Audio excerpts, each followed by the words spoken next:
Hello friends, universal world channel पे आप सभी का दिल से स्वागत है। मेरे चैनल को लाइक शेयर सब्सक्राइब करने के लिए धन्यवाद। आपका प्यार देने के लिए, मेरे वीडियोस को देखने के लिए धन्यवाद। सो फ्रेंड्स, आज हमारा टॉपिक है आपके दुश्मन आपके बारे में आपके पीठ पीछे क्या बातें करते हैं।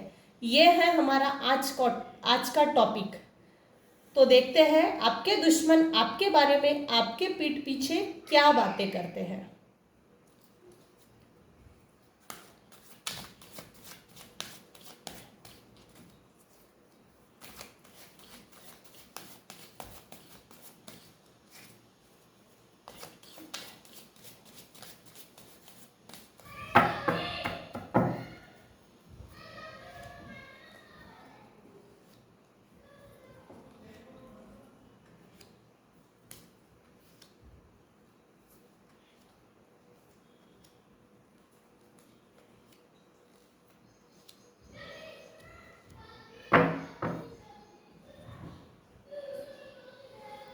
सो फ्रेंड्स, हमारे कार्ड्स निकल गए हैं।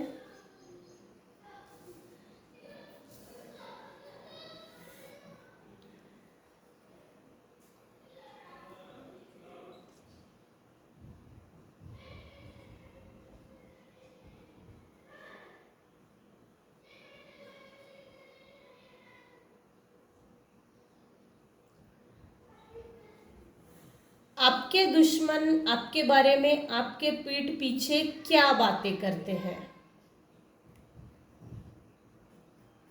तो आपके दुश्मन जो भी है, आपके शत्रु जो भी है, आपके पीठ पीछे ये बातें कर रहे हैं। भाई, इसमें आपके रीडिंग में जिस किसी की भी ये रीडिंग है, अगर आप पर ये जनरल और टाइमलेस रीडिंग है, अगर आप पर रेजोनेट होती है तो आप लीजिए, अगर आप पर रेजोनेट नहीं होती है तो जाने दीजिए। इस रीडिंग में आया है 1111 की एनर्जी 1111। ये एंजल नंबर है 1111। 1111 एंजल नंबर जब भी आए रीडिंग में, मतलब एक नई शुरुआत, new beginning, new startup, life का एक अच्छे मोड़ पर भगवान आपको लेकर जाना चाहता है। एनर्जी काफी अच्छी है। तो देखते हैं आपके दुश्मन आपके पीठ पीछे आपके बारे में क्या बातें करते हैं। जो भी आपके दुश्मन हैं, जिन लोगों के साथ अनगिनत जो आपकी लड़ाइयाँ हुई है, जिन लोगों ने आपको मैनिपुलेट किया है, जो भी मैनिपुलेटर्स हैं, जिनके हाथों आप इमोशनली टॉर्चर हुए, फाइनेंशियली टॉर्चर हुए, रिलेशनशिप में टॉर्चर हुए, उन आपके शत्रुओं ने आपको इस तरह से मैनिपुलेट किया और आप इतने अच्छे से लड़कर दिखाया है आपने कि वो लोग सोच रहे हैं इस बात को कि ये इतना अच्छा लड़ कैसे सकती है। कल तक तो इसको कुछ नहीं आता था, कल तक तो इसको कुछ नहीं समझता था, कल तक तो इसको कुछ समझने जैसा हमने इसको रखा भी नहीं था। इतना अच्छे से आपको मैनिपुलेट किया था। आपको, मतलब आपके जो भी शत्रु है, मेरे जो भी व्यूअर्स हैं, उनके जो भी शत्रु है, उनको काफी अच्छे से मैनिपुलेट किया था। इतना मैनिपुलेट करने के बाद भी, टॉर्चर करने के बाद भी, असॉल्ट करने के बाद भी आपके जीवन में जो सेलिब्रेशन के पल आए हैं, जो सेलिब्रेशन के क्षण आए हैं, जो आप अपने जीवन में छोटी बड़ी सेलिब्रेशन कर रहे हो, ये देखने के उनके जान पे आ गया है और आपने इतना अच्छे से उनको इग्नोर किया है।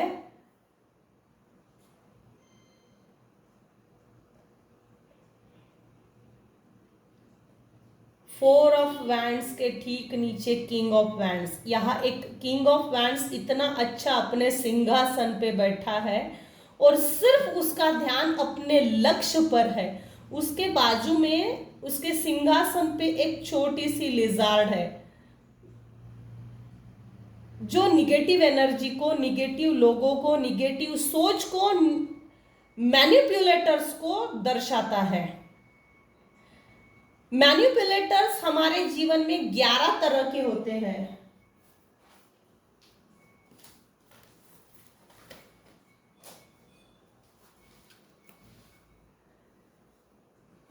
एक ऐसा मैनिपुलेटर होता है जो ये नहीं चाहता कि ये जीवन में आगे बढ़े, किसी भी एंगल में नहीं। मैनिपुलेटर हमारे घर के भी हो सकते हैं, बाहर के भी हो सकते हैं। मैनिपुलेटर एक ऐसा मैनिपुलेटर जो 24 घंटे हमारे अंदर के फॉल्ट ढूंढता है, ये एक तरह का। दूसरी तरह का ऐसा मैनिपुलेटर है जो इसको आगे बढ़ने नहीं देना चाहिए, इसको आगे नहीं बढ़ने देना चाहिए, हमारे हाथ के नीचे बैठी हुई कठपुतली बना के रखना चाहिए, ये दूसरा प्रकार है। तीसरा है कंप्लेनर। ऐसे मैनिपुलेटर लोगों के लिए आप कितना भी अच्छा कर लो, कितना भी सही हो, कितने भी अच्छे कपड़े पहनो, कुछ भी उनके लिए काम कितना भी अच्छा करो, लेकिन ये आपके खिलाफ कंप्लेंट करेंगे ही करेंगे। ये तीसरी क्वालिटी है मैनिपुलेटर्स की, तीसरा प्रकार है। चौथा है बैक बाइटर, चुगलीखोर। ये लोग आपसे काम करवा तो लेंगे अच्छी तरह से, अच्छे से करवा लेंगे, लेकिन जब भी काम निकल गया, काम निकलने के बाद ये पीठ पीछे आपकी चुगली करेंगे ही। भाई मैंने तो इसको बोला था ऐसा काम करना है, ऐसा नहीं करना चाहिए, फिर भी ये अपने स्टाइल से काम करती है। काम भले ही आप अच्छे से ही किया हो, लेकिन उनके आंखों में चुभने के कारण ये आपके काम को कभी भी सराहना नहीं करेंगे, प्रशंसा नहीं करेंगे, तारीफ नहीं करेंगे। ये चौथा प्रकार है। पांचवा है नार्सिसिस्ट, जो हमारे ही फैमिली में होते हैं, भाई बहन, सास ससुर, जो भी हमारे आपसी रिलेशनशिप्स होते हैं वो है नार्सिसिस्ट। हम कभी कभी इनसे इमोशनली अटैच होने के कारण जब हम इनसे अलग होना नहीं चाहते हैं, ये हमारे इमोशनल वीकनेस पॉइंट को इतना अच्छे से यूज कर लेते हैं, बहुत अच्छे से यूज करते हो, और उसी दुखती नस को, कमजोर नस को पकड़ के रखेंगे और हमेशा हमको तकलीफ देते रहेंगे। ये इस तरह के हैं नार्सिसिस्ट। छठवा है जेलसी प्रवृत्ति के।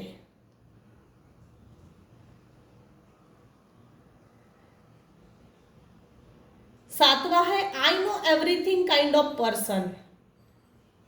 घर में, परिवार में बोलो या आपके फ्रेंड सर्कल में, आस पड़ोस में, हम जिन लोगों के साथ रहते हैं, जिन लोगों के आंखों में हम चुभते हैं, वो कोई भी हो सकता है। आपके कलीग्स हो सकते हैं, आस पड़ोस के लोग हो सकते हैं, फैमिली के हो सकते हैं, कोई फ्रेंड सर्कल में हो सकता है, कोई बचपन के दोस्त हो सकते हैं, कभी कभी तो माँ बाप भी खुद भी होते हैं। वो हमेशा बोलते हैं I know everything kind of person. ये भी एक तरह का मैनिपुलेशन का एक तरीका है, I know everything kind of person. 60 साल की, 50 साल की उम्र हो गई, उनका जो एक्सपीरियंस आता है, उनके एक्सपीरियंसेस के साथ जो वो अपने साथ लेकर आते हैं, जरूरी नहीं है हम हर वो चीज अच्छी ही हो। बच्चों के साथ भी वही होगी ऐसा नहीं है। बच्चे अपने आप में खुद का विकास करते हैं, वो तरीका अलग है। वो जो जीते आए हैं वो कुछ और हो सकता है। आठवां प्रकार है फेक पीपल, जो आपको आपके मुंह पे बहुत अच्छा दिखाएंगे, भाई मैं तो तेरे लिए इतना चिंता करता हूँ, इतना प्यार करता हूँ, तेरे दुख जो भी तेरे जीवन में है वो मेरे से देखे नहीं जाते। ये इस तरह के फेक पीपल है।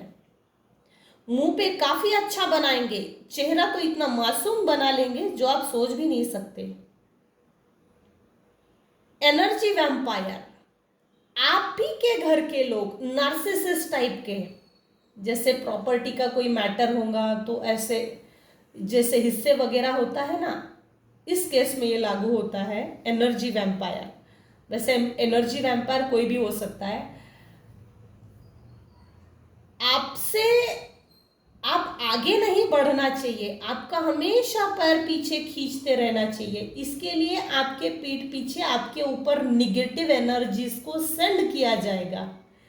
एनर्जी वैम्पायर,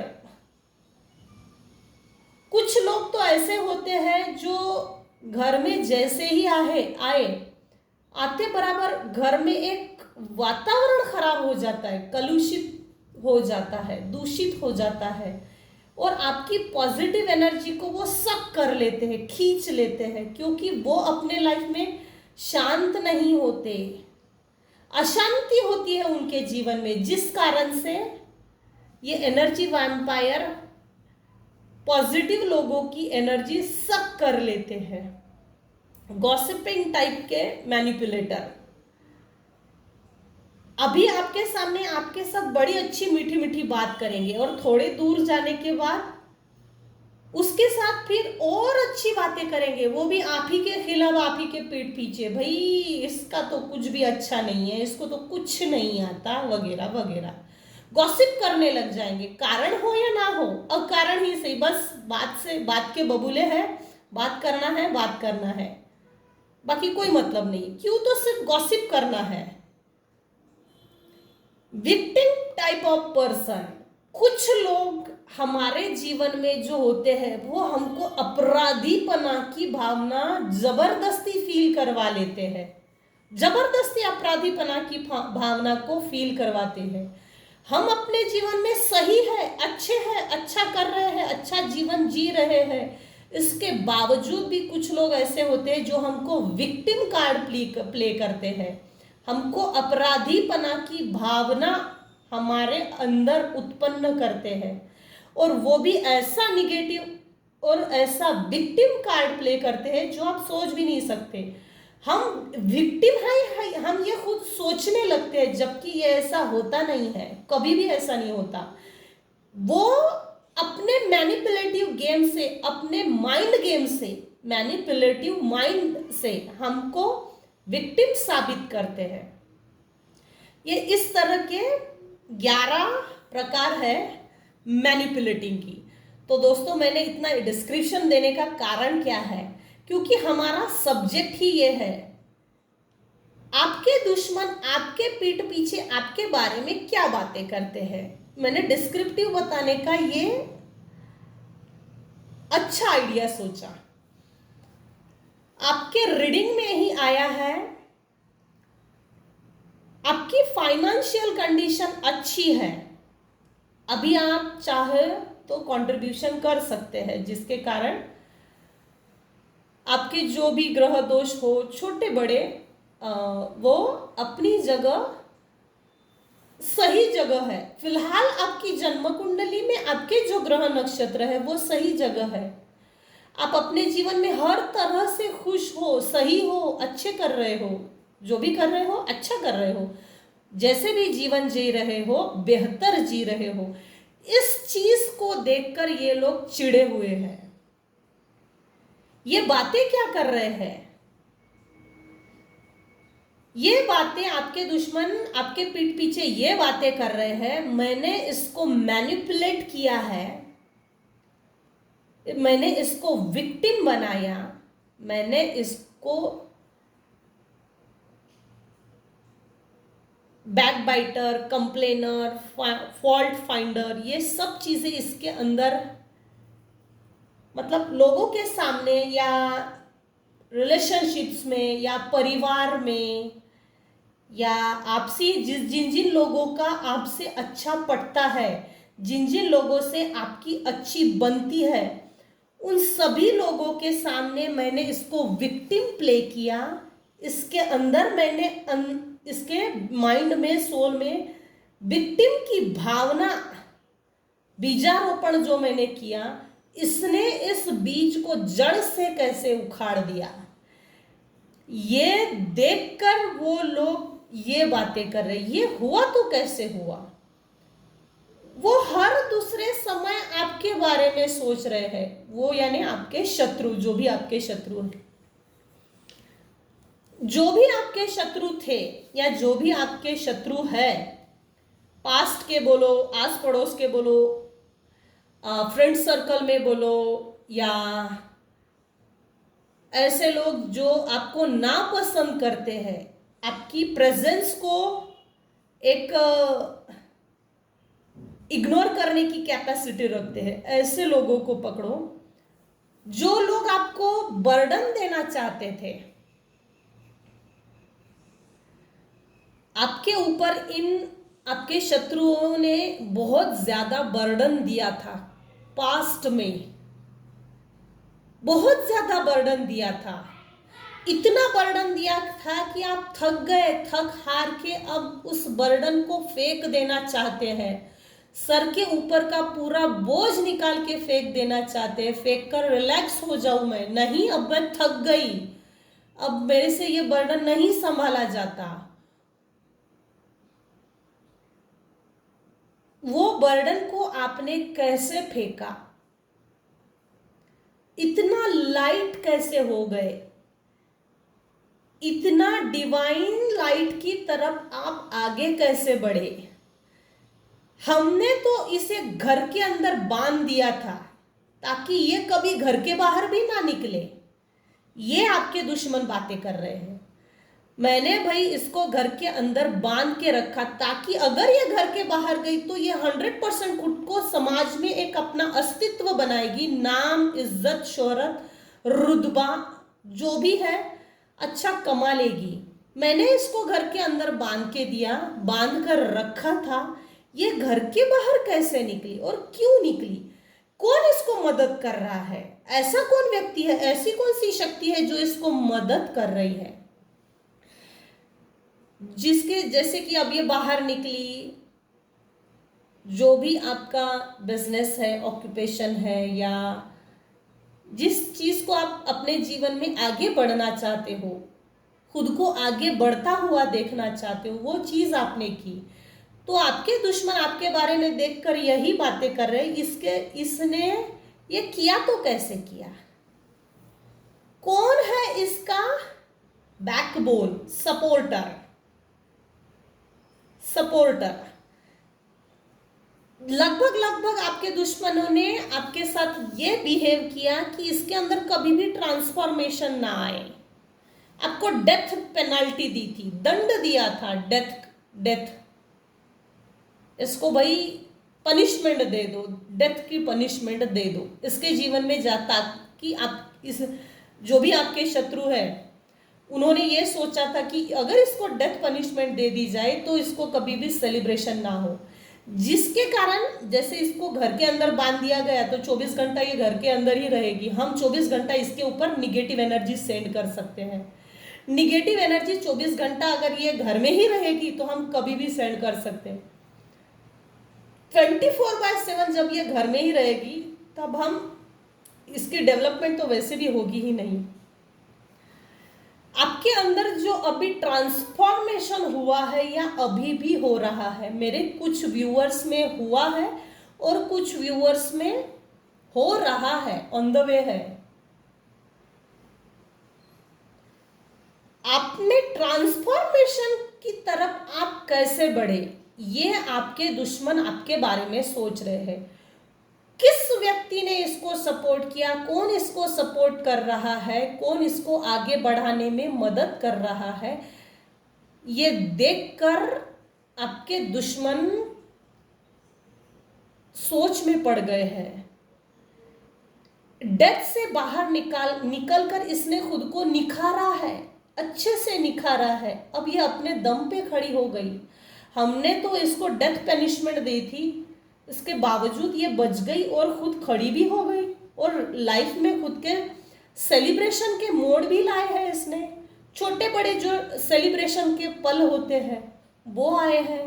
ये देखकर आपके दुश्मनों की जल भुन के राख हो गए हैं। आपके पास पैसा काफी अच्छा है, बहुत ज्यादा हो तो ही इंसान खुश होता है ऐसा नहीं है, सफिशियंट है, जिस पैसे में आप खुश हो, अपना जीवन निर्भर कर सकते हो। तो जिन लोगों ने आपके फाइनेंस पे निगेटिव एनर्जी सेंड की थी, बांध दिया था लक्ष्मी को, इसकी आवक कम हो जाए, और ऐसा पल आए भाई ये हमसे मांगने के लिए आए, मगर ऐसा हुआ नहीं है, होगा भी नहीं, भविष्य में भी नहीं होगा, क्योंकि आपका ट्रांसफॉर्मेशन हुआ है। ट्रांसफॉर्मेशन के बाद आप जो बन के सामने आए हैं, निखर के जो सामने आए हैं, दैट इज अमेजिंग। आपके दुश्मन आपके पीठ पीछे आपके बारे में ये बातें कर रहे हैं। आपने बहुत अच्छे से बेहतर तरीके से जो भी निगेटिव एनर्जीज थी उसको इग्नोर करते हुए जो आगे बढ़ रहे हो, ये देखकर आपके दुश्मन आपस में ये बातें कर रहे हैं। ये हुआ तो कैसे हुआ? हमने तो इसको, जो भी मेरे व्यूअर्स हैं, आपके शत्रु आपके पीठ पीछे ये बातें कर रहे हैं, हमने तो इसको कहीं का नहीं छोड़ा, मतलब कि इसको मुंह दिखाने के लिए लायक भी नहीं छोड़ा। इसके बावजूद अगर ये अच्छे से खुद को बैलेंस करके जो सामने आई है व्यवस्थित रूप से, इसने जो परिवार में खुद को संभाला, परिवार को संभालने से ज्यादा अच्छा ना खुद को संभाल कर भी अगर दिखाते हैं तब भी ये जो दुश्मन लोग होते हैं इनकी आपस में एकदम जड़ें हिल जाती है, जड़ से ही उखड़ जाती है। आपने जो आपके शत्रुओं के खिलाफ लड़ाई लड़ी है, इनविजिबल तौर पर जो आपने लड़ाई लड़ी, मेंटल इन्होंने जो मैनिपुलेशन किया, मेंटली जो आपको टॉर्चर किया, जिस प्रकार से भी क्यों ना हो, क्योंकि यहाँ मारामारी नहीं की है, यहाँ ऐसा माइंड गेम खेला है कि मैं तुझे तकलीफ भी दूं, तू बहुत रोए गिरे पड़े, मैं तुझे चाहे जितनी तकलीफ दूं, तू किसी से कंप्लेंट नहीं करना, तू किसी से मेरे खिलाफ मेरी बातें नहीं करना, तू किसी से मेरे खिलाफ मेरा नाम लेना नहीं। इनविजिबल जो लड़ाई लड़े हैं, अब आप थक गए, थकने के बाद अब आप एक जगह बैठ गए, मैं इतना लड़ा, इतना मेहनत किया, अब मैं थक गया, मुझे मेरे अच्छे कर्मों का फल कब मिलेगा? ये आप लोग, मतलब मेरे जो व्यूअर्स है वो सोच रहे हैं, कब मिलेगा फल? अब आप इतना थक गए हैं कि मुझे मेरा फल दे, हे भगवान, है डिवाइन पावर, है यूनिवर्स, जो भी आपके इष्ट देव है उनसे आप विनती कर रहे हो, रिक्वेस्ट कर रहे हो, भाई मुझे मेरे फ्रूट्स दे दो, अब मैं थक गई, मत सताओ, मेरे शत्रुओं को पनिशमेंट दो। आप वेट एंड वॉच कर रहे हैं, आपके शत्रु आपके पीठ पीछे आपके बारे में ये बातें कर रहे हैं, इसने अपना जीवन अच्छे से निखार लिया है, हमने इसको जितनी भी तकलीफ दी है, निखर के जो सामने आई है, वो अब जो नया व्यक्ति आया है सामने, वो अब नया है, अब इसको धोखा नहीं दे सकते, अब इसको मैनिपुलेट नहीं कर सकते, आप इसको किसी भी तरह से बरगला नहीं सकते। तो इस तरह की बातें आपके शत्रु आपके पीठ पीछे आपके बारे में बातें कर रहे हैं। सो फ्रेंड्स, ये थी आज की रीडिंग। अगर आपको ये रीडिंग पसंद आई हो तो लाइक कीजिए, शेयर कीजिए, सब्सक्राइब कीजिए। Thank you so much friends. आप अपना ख्याल रखिए, अपने परिवार का ख्याल रखिए। Thank you.